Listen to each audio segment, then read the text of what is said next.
Yo, hey everybody, it's your boy 800 with my boy Cody, Cody G. From Cody's thought experiment. Oh, you're not in the camera, so when you lean that way, there you go, you was way too far. There you go. Cody Graham here from Cody's thought experiment. Yeah, we live in studio. We're down in the basement. Just good. You said, yeah, that's the vibe. We We're in just the making basement. We It's are a metaphor. yeah, We're in the basement. we We're are in the dungeon. We are the dungeon.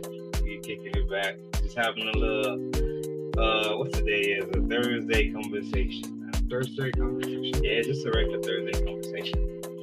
We got everything hanging out, man. This year is already going too fast. Yeah. In August already. It's just been moving.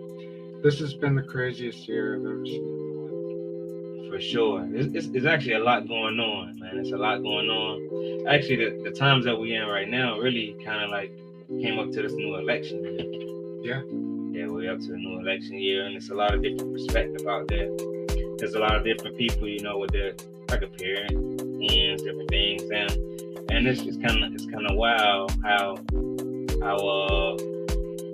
man, this battle has changed. It went from Trump and Biden, Trump and Harris.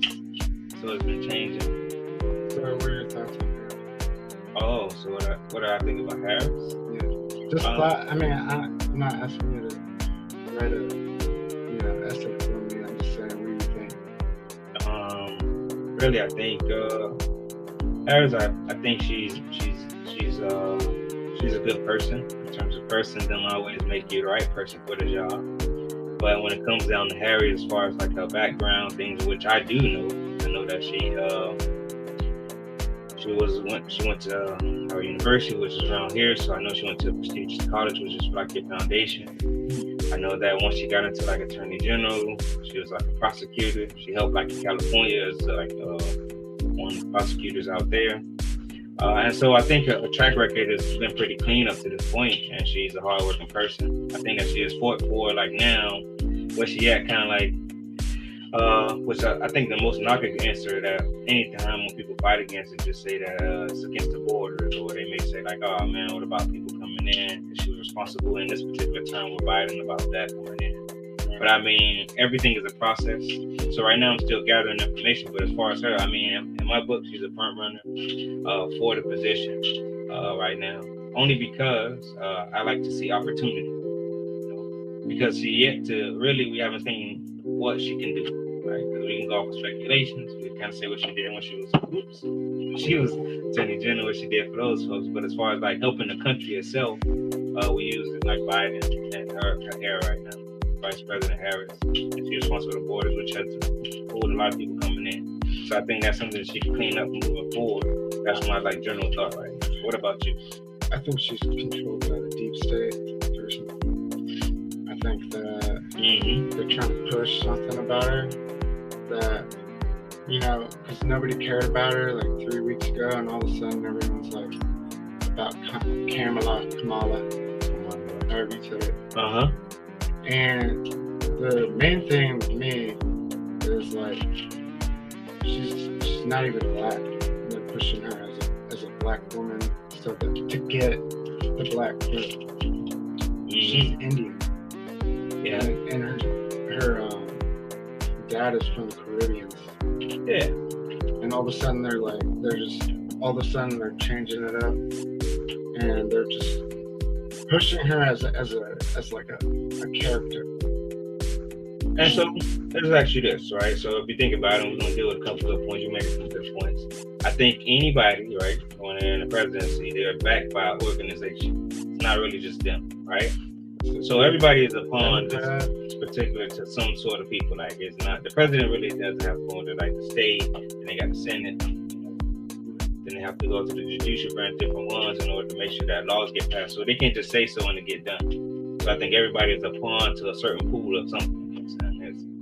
Of that, like, because you have to represent a group of people, and so we got some watchers. So you do have to represent a group of people, and so when you represent a certain group of people, you have to like be able to push their particular agenda.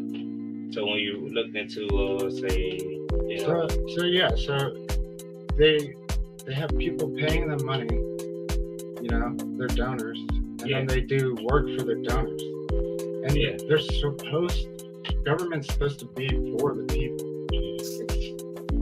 There's not supposed to be narrative. There's not supposed to be an agenda that has anything to do with anything other than helping your constituents, right? So, these politicians just will take money from you. And if someone gives you money, just naturally, whether you're a politician or not, you feel like you're in debt. But I'm sure that in politics it's a lot more serious. It's a lot more. Yeah, because all money is not good money. And you didn't say something earlier that she's not black, but I think it's contradictory that she is. You may identify with more pushing up, say, the Indian at first, but then you said the deaf and Jamaica that relates to a black heritage mostly. And so, really, in society now, I feel like what has come to a part, like people have divided with this race and color. This has been something we've been fighting for years. Like where it comes versus like, my shade may not have hung out with your shade. Your shade was still more superior than my shade of a skin. And that's kind of like what we're getting back to right now in the race. And how people say, oh, she's not even that, but you can appeal to a certain group of people. If you think about how before she actually took the spot of saying, cool, I'm going to be the president, or say nominated or endorsed by the party of the Democrat.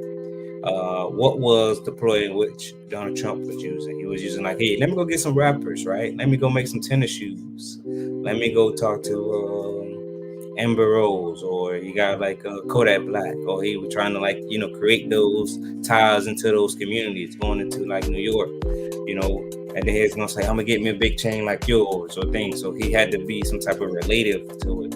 So because somebody that's already can connect to that group of people and endorse to the African American people, you would say black, or they could be a dark shade of Hispanic race.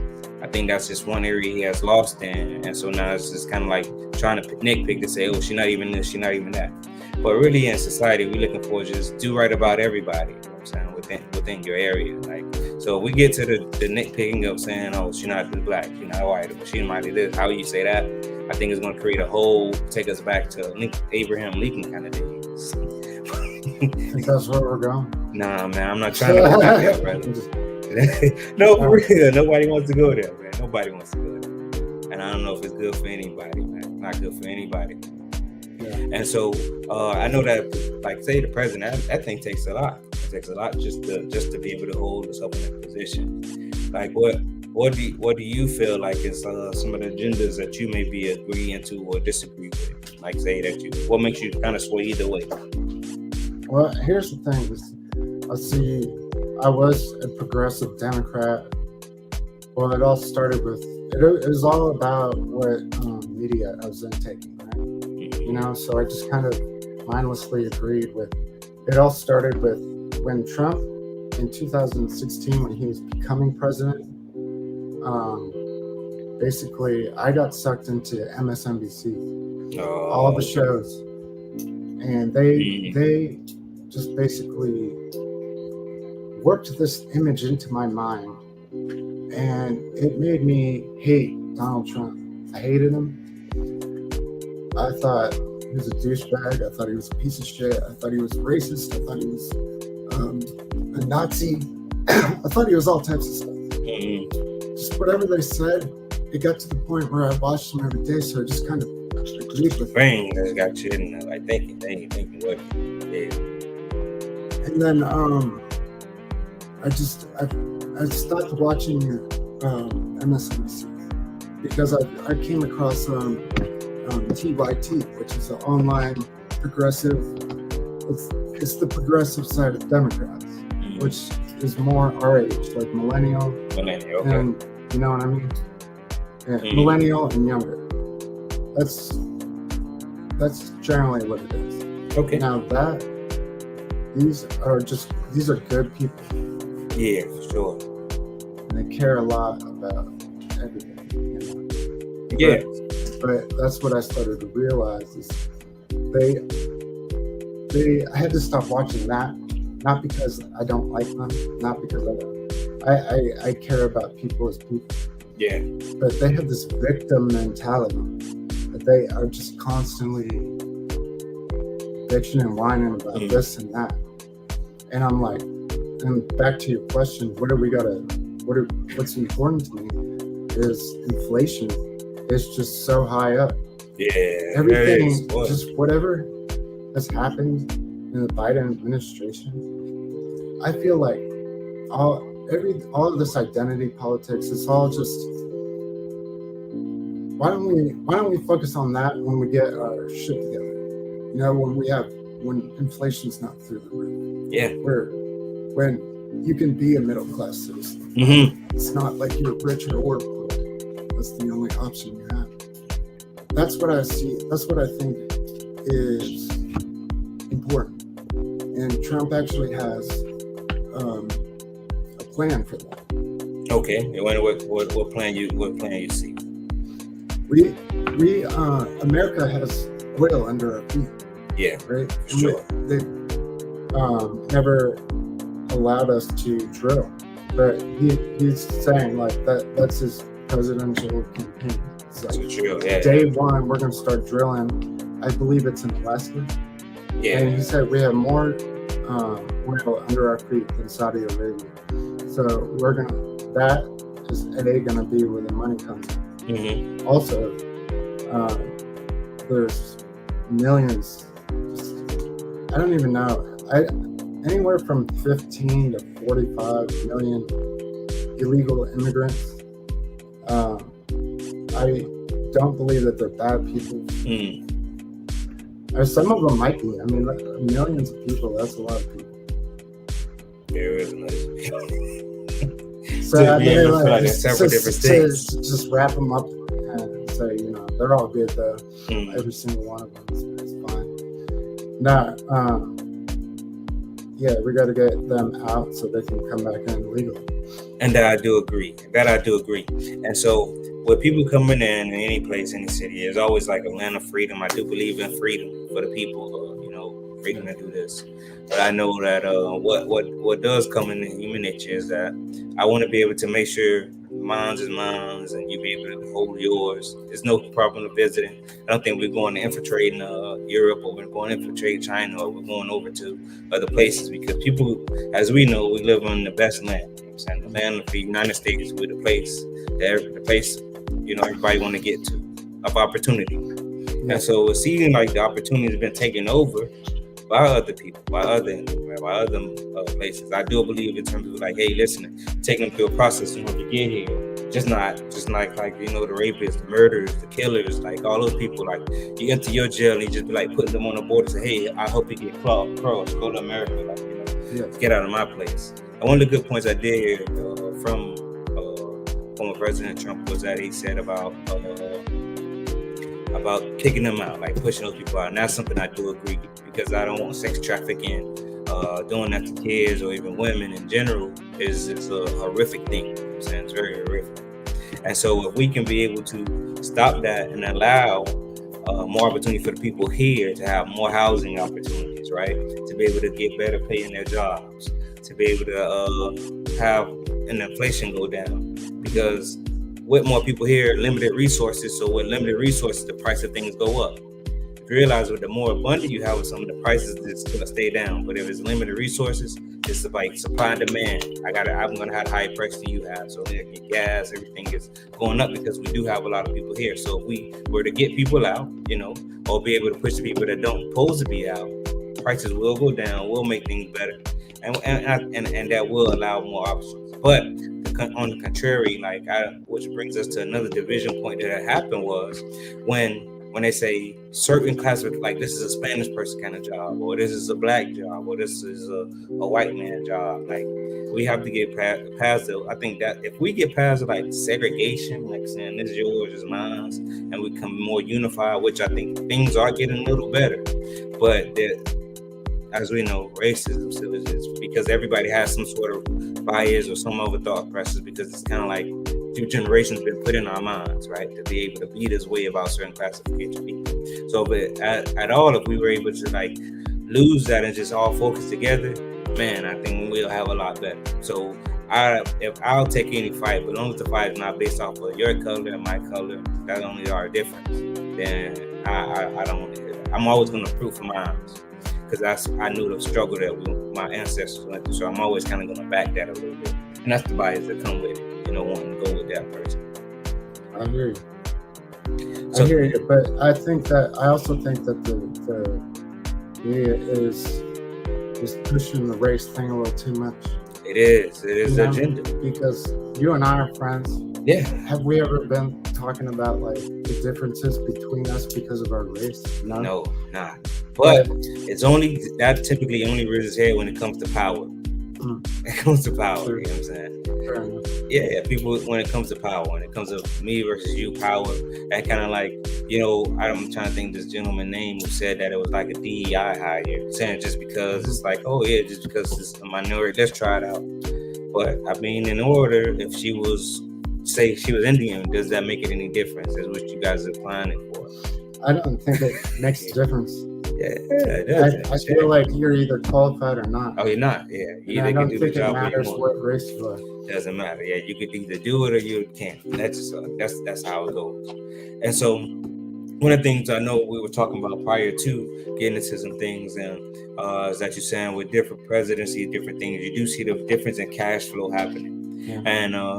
And I know you've been looking into this a little bit too, is that you said, I've seen too that like Bitcoin and other things, you said that you believe it's going to be an inflation, prices going to be kind of going a little better. So there's a good time to invest in those things, right? Yeah.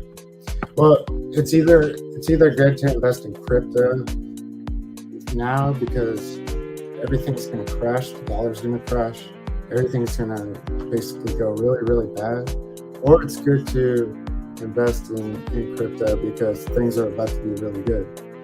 I feel like it's either way, preferably you want the better option, because things are going so good. You could benefit on that crypto, like everything's just going to be working out. Nah, I know you and I make around the same amount of money a year. We are technically going to be middle class if you get inflation down and everything back to normal, which means we'll be able to own our own house. Yeah, we can get back to be homeowners. Yeah. Right now we're on the lower class. We're making it. The fact that we're talking about race and stuff, I'm just like, why are we still talking about this? Let's get ourselves houses. Yeah, that's what I want to get. You know what I mean? Get a career. Yeah, because now it's got to be like, hey, I want a house. Let's get a house. Like I want to be able to see the raise, like when one of the tricks that happened was during the COVID period is when they had the interest rate down. People were buying houses, but it wasn't that the house was going to be cheaper. It's just that your payments would be cheaper paying it back. Yeah. So the houses went up, but they say, cool, that's okay. We'll charge less interest rate, but we make it still on the back end. So a normal house that you have, say for $100,000, went up to $300,000, but we'll give you the basic interest rate, but we charge you $200,000 more for the same property. And so that's kind of like I didn't like that. But like back in the days, I remember even my parents told me they bought their first house for maybe $15,000. Dang. Until you can't buy you can't even buy a brand new car for $15,000. Damn, man. Absolutely. That's crazy. Like, can you think of that? Like right now, man. That's like when inflation's at zero. Yeah, inflation was just bait. You got average family is two household 50,000 to 100,000. Well, maybe the upper class was more like 50,000, 60,000 by their time. So say in that time you're making $15,000 a year, you could go buy your actual house, for $15,000. Over a 30-year period, you're having a mortgage of like $400, $300. I think that may be wrong or right, but that's exactly, down, very down, way down. So my thing is, Trump is the one proposing, he's got the plan, it's the gas, the oil, we'll pump it up from ourselves, keep all that money, it'll make all those jobs. I mean, think about it. You and I could be a part of it if we wanted to. Yeah, if I want to be an oil driller. Yeah, if we wanted to. Yeah. I would rather be on YouTube. Me too. Let me see it. I'll go see the sites. No. But I don't know if I want to get down in those digging any oil. But if I had to, I'll do what I need to do to get it done. But I'm going to do this, and what I probably have to get back to is if they already tried to drill. How do we know that the oil is there? Is it based on the earth? Like I got to go a little bit more to know for sure that we know we can drill there. It's there. It's in Alaska. Yeah. And we have more oil than Saudi Arabia. Yeah, that's what they say. For some reason, it's mystery that they've never allowed us to drill into it. And then at the end of President Trump's term in 2020, he had actually got permission to drill in Alaska. Oh, okay. But then he didn't make presidency, and then all they did was just scrap it. And they were like, no, we're not going to do that. But it's like, why not? You know, that's money for us. It is money for us. So the thing I like about Donald Trump is he's proposing to us. He's not talking about like healthcare and all these things, government handouts. He's talking about good times in America. He's talking about when money's flowing and things are going good, you know, when, you know, economic boom, we're not even talking about handouts anyway. Government, you know, healthcare, whatever. We'll be able to afford it all. Yeah, I mean, what people are relying on, I think, what was one of the things that why people think America be great again or be back to this point is because of they got like those false, like they got checks, so they think like, oh, we'll get your stimulus money came to us, or we got to tax things. Oh, we got a little bit more. Like he gave us a government refund for each kid. But that was a undermining trick, I think, and it did help businesses too. They got different loans, like PPP loans. They got other like stimulus checks that went to actual business to help businesses out. And so the money part, I do trust in him, saying like, cool. He's always been a businessman. He always been pretty business savvy. He always kind of know the tricks and the trades. But heck, he got off on a felony. Like if he doesn't know anything better about money and how to read the underlying meaning, who else does? Right. Like who else does? I mean, I'm willing to see like what comes from it. That's another thing. He's the luckiest man alive. Very I lucky. think whether you like him or not, that's pretty agreeable. I mean, this guy got this close to getting shot. Yeah. Now the ear, I think he scratched the ear. I don't know if he got shot in the ear. Because a few people came out saying, and the doctors was like, oh, no, that ear really didn't get shot. It got grazed by a piece of glass or something like that. Which just hurt it all, glass? Like just to be from the monitor that he was reading. So when he turned, he was reading the monitor, and I think it hit his monitor, and a piece of it shattered from that. From stories, I wasn't there, but I heard a couple of doctors say, like the doctor that he went to. If you were there, you would have been. Yeah, and it was really crazy too that the people in the background never ran either. The people standing there, right? It was just like, you know how many conspiracy theories were because of that? I can imagine, bro. Because we were like, I can imagine. Hold on, are these people like connected on the phone with something, like the sniper or something like that? But another version is like Trump fans are that hardcore that they'll be like, somebody shot my guy. You know, and like they don't even move. Mm-hmm. They're like rigid, stiff, like, you know. And I just, you know, the guy that died was a firefighter. Yeah, one of the firefighters. That's what I heard. And he was protecting his family, which is heroic, you know. But needless to say, Donald Trump is very, very lucky. Hey, it is lucky. That's exactly what I would give it. This is a lucky individual, a lucky being. Very lucky, man. Lucky, man. So we gotta, like, really the point in America, man. We gotta see. But I think the race is gonna be pretty tight because there's a lot of new voters getting out. The younger generation started voting. Now they gave a few felons their rights to vote back. They're voting, and it's gonna be a tight race. I think it's gonna be really a tight race. And I wish that it doesn't only just come down to race and color, like all, because right now that's kind of like all I'm getting out the fight. I'm ready for a debate in terms of some other things, you know, because he does have a lot of accusations for it. But well, I guess I'm not trust. I'm not necessarily hardcore on the right. Like I can talk about things that's wrong with Republicans that they do. Well, talk about what you want, man. Say what you want. Man. Basically, what I'm saying is both parties are trying to make the vote, just screw it up somehow. And the way Republicans are trying to do it is they were trying to make it harder to vote for Black Americans. Like that was literally going on, and it was really effed up. And then, but now this year, since Republicans aren't really worried about it, now the Democrat Party is with the open border, all the illegals.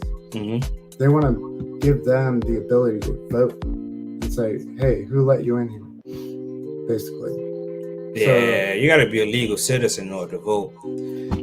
Exactly, but they want to change the rules. They want to, just to get people to vote. But that I disagree. I don't agree with that at all. Don't just let people that's not citizens, especially if you're not gonna let them stay in your country, especially if they don't belong here, so they have no right to be choosing. Right. Who should be voting for? Who should be able to take on the opportunity? It shouldn't be available for them. Right. But that's really true, man. That's really true. Honestly, it's just a lot. It's a lot to consider. And in this thing, you got to do your research. You got to be able to not just go off of race and color. You got to be able to go look into the things and take the things that's going to really impact your life. And like, bro, I'm taking things that impacted me, like my job security, having opportunities. I don't want to be stuck to my job 30 years. I'm looking for opportunities to keep moving forward. So that's why I'm here today. I'm trying to get back at it, do a few things, talk, because it's always available, because we got to talk through things. You got to be able to see, hey, where you stand, where I stand, and see how even where we can agree and disagree at, because all the things that I may think, you may not think. And that's the best thing about it, be able to speak your truth, be able to tell how you feel about something. Well, I will say this. We're looking at 2 millionaires in the future. Absolutely. Look at us. We're so cool. Get it, man. We got sunglasses on. Yep. Man, we are awesome. Sunglasses. Yep. We in the basement. We hanging, man. Yeah. Even in the future, we'll still be in the basement. It'll just be a better basement. Yeah, no, this is a dope spot. We in here. My boy invited me in. And y'all make sure y'all check out my main man, my boy Cody. Cody's Thought Experiment. Man, where can they find you, Cody? Cody's Thought Experiment on YouTube. And then I'm on X. Okay. I think I'm Cody's Thought Experiment on X, but I could just be like Cody Graham. Well, whatever. Check him out anyway, man. And then I'm on Rumble too, but I haven't posted anything on there in a while. Okay, no problem, man. And so what we're gonna do, man? Y'all check us out. This is our first episode, but our first of many. We just starting out, trying to see how things going. We appreciate you logging in. We're going good. It's going good, man. We're locking in, man. Yeah. Once again, it's your boy H. Hendrix, and we got your boy Cody G. The Thought Experience. Thank you for joining. See you next time. Peace. Peace. Actually, look at it, yeah. I just gotta see.